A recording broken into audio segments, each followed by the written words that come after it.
नमस्कार दोस्तों, मैं हूं जितेंद्र कुमार। पिछले वीडियो में आपने मुझे बहुत प्यार दिया, काफ़ी सारे मुझे कमेंट्स किए। आप लोगों का बहुत बहुत धन्यवाद और आगे भी मुझे ऐसे ही आपका प्यार मिलता रहे, ऐसी मैं उम्मीद करता हूं। आज मेरा जो टॉपिक है वो है सेल्स मोटिवेशन। किस तरह से आप अपने बिज़नेस के सेल्स को इंक्रीज़ कर सकते हैं, किस तरह आप अपने जो है ना बिज़नेस की सेल्स को फोर्स कर सकते हैं। बहुत सारी कंपनियाँ होती हैं जो सेल्स सिर्फ सेल्स ना होने की वजह से जो है ना बंद हो जाती हैं, लॉस में चली जाती हैं। तो ये सारी प्रॉब्लम ना आए, इसके लिए 4 सीक्रेट मैं यहाँ पर आपको बताने वाला हूँ। सिर्फ 4 पॉइंट और आपकी सेल डेफिनेटली इंक्रीज़ होगी ही होगी। तो यहाँ पर जो मेरा पहला पॉइंट है वो है people don't like to be sold. कोई भी पर्सन डायरेक्ट सेल को पसंद नहीं करता है। अगर आप किसी को भी जा करके सीधे ही किसी अनजान पर्सन को जाकर के कुछ भी सामान अगर बेचना चाहते हैं तो आप नहीं बेच पाएंगे। वो डिस्परेट हो जाएगा आपसे और आपका सामान नहीं बिक पाएगा। इसलिए सामान बेचने से पहले आप उसके साथ थोड़ा सा घुलिए मिलिए और जो है ना थोड़ा सा उसके साथ अपने रिलेशंस बनाइए, उसकी हेल्प कीजिए, मदद कीजिए। अगर हो सके तो उसकी प्रॉब्लम को सॉल्व कीजिए। अगर आपने उसकी नीड को पूरा कर दिया और उसकी प्रॉब्लम को आपने समझ लिया तो समझ लीजिए आपका प्रोडक्ट सेल होगा ही होगा और आपका जो कस्टमर है आपके साथ लॉन्ग टाइम तक बना रहेगा। नेक्स्ट जो पॉइंट है when you don't dig deep enough. इसका मतलब ये है कि आपने अपने कस्टमर की प्रॉब्लम को कहाँ तक समझा है, कितनी गहराई तक जा करके आपने उसको देखा है। क्या उसकी एक्चुअल प्रॉब्लम क्या है, क्या उसको प्रॉब्लम है भी या नहीं है, क्या उसको आपके प्रोडक्ट की ज़रूरत है भी या नहीं, क्या आपके प्रोडक्ट से उसकी नीड फुलफिल हो रही है या नहीं, क्या आपका प्रोडक्ट खरीदने के बाद या आपकी सर्विस लेने के बाद क्या उसका बिजनेस ग्रो करेगा या नहीं करेगा। अगर आपका जो कस्टमर है अगर कोई बच्चा है तो उसको क्या प्रोडक्ट चाहिएगा, किससे आपको बात करनी है, किससे नहीं करनी है।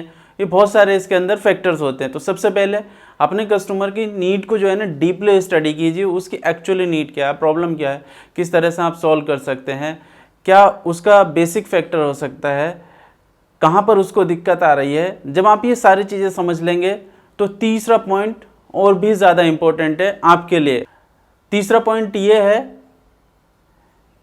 कि आपको की डिसीजन मेकर को देखना है कि यहाँ पर जो है आपको जो आपका प्रोडक्ट खरीद रहा है, प्रोडक्ट खरीदने वाला परचेस मैनेजर भी हो सकता है, लेकिन क्या वो डिसीजन मेकर हो सकता है उस बिज़नेस के लिए? नहीं हो सकता।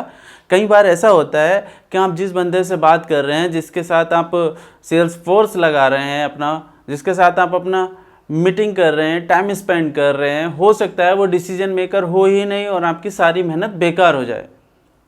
इसीलिए इस तीसरे पॉइंट में identify your KDM। KDM means की डिसीजन मेकर। सबसे पहले आपको जो है ना अपना डिसीजन मेकर देखना है कि इस बिज़नेस के अंदर डिसीजन मेकर कौन है और कहाँ से मेरा प्रोडक्ट सेल होगा, कौन मेरी बात सुनेगा, कौन इस प्रोडक्ट के लिए इस प्रोडक्ट को परचेस करेगा। क्या यहाँ पर जो परचेस मैनेजर है क्या ये डिसीजन मेकर हो सकता है या नहीं हो सकता है। उसका चेयरमैन ने उसको अथॉरिटी दी हो, नहीं दी हो, या वहाँ पर कोई अदर पर्सन हो।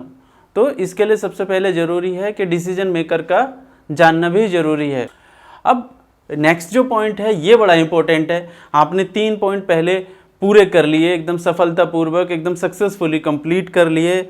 आपने सोल्व करने के बजाय लोगों की मदद करना शुरू करी, उनकी ज़रूरतें पूरी करना शुरू करी, उनकी नीड समझना शुरू किया, उनकी हेल्प आउट आपको करना शुरू किया। आपने डिसीजन मेकर को भी देख लिया, अगर डिसीजन मेकर कौन है यहाँ पर, उससे भी आपने बात कर ली।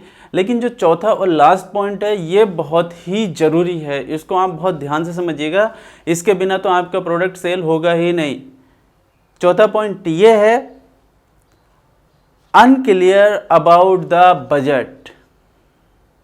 आपने उस कस्टमर के बजट के बारे में तो समझा ही नहीं, जाना नहीं। जो आपका प्रोडक्ट है क्या उसके लिए उसका बजट है या नहीं है, उसका बजट क्या, उसकी ज़रूरत क्या, उसकी ज़रूरत के हिसाब से उसका बजट क्या, उसका बिजनेस कितना बड़ा है, क्या वो आपका प्रोडक्ट खरीद भी सकता है या नहीं। तो यहाँ पर आपको अपना बजट भी समझना ज़रूरी है, आपके कस्टमर का बजट समझना ज़रूरी है। यहाँ पर एक चीज़ ये भी होती है, जब मैं खुद भी अपनी सर्विस को, अपने प्रोडक्ट को सेल करने के लिए जाता हूँ, मेरे क्लाइंट के साथ जब मैं मीटिंग करता हूँ तो यहाँ पर कई सारी चीज़ें निकल करके आती हैं। कई बार क्लाइंट मुझे बोल करके भी मना कर देता था स्टार्टिंग में कि नहीं भैया अभी जो है ना हमारे पास बजट नहीं है, अभी हम नहीं करवा सकते, अभी हम अपना कोई सॉफ्टवेयर नहीं बनवा सकते, अभी हमें कोई वेबसाइट नहीं बनवानी, कोई एप्लीकेशन नहीं बनवाना, अभी बजट नहीं है। तो उस केस में मैं क्या करता था, कस्टमर को कई सारे नए तरीके बताता था उसके बजट में काम करने के लिए। इंस्टॉलमेंट प्रोसेस होता है, तमाम सारे नए फैक्टर्स निकल करके आ जाते थे, तो डेफिनेटली क्लाइंट को ट्रस्ट बन जाता था। तो यहाँ पर ट्रस्ट बिल्ड करना भी क्लाइंट के साथ बहुत ज़्यादा ज़रूरी है। जब क्लाइंट का आपके ऊपर ट्रस्ट बन जाएगा तो तब वही करेगा वो जो आप चाहेंगे।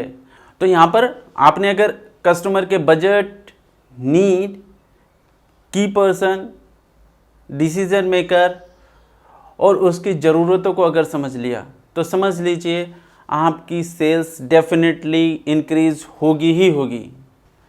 तो इसी तरह आपका प्यार मुझे मिलता रहे, यही आशा करता हूँ।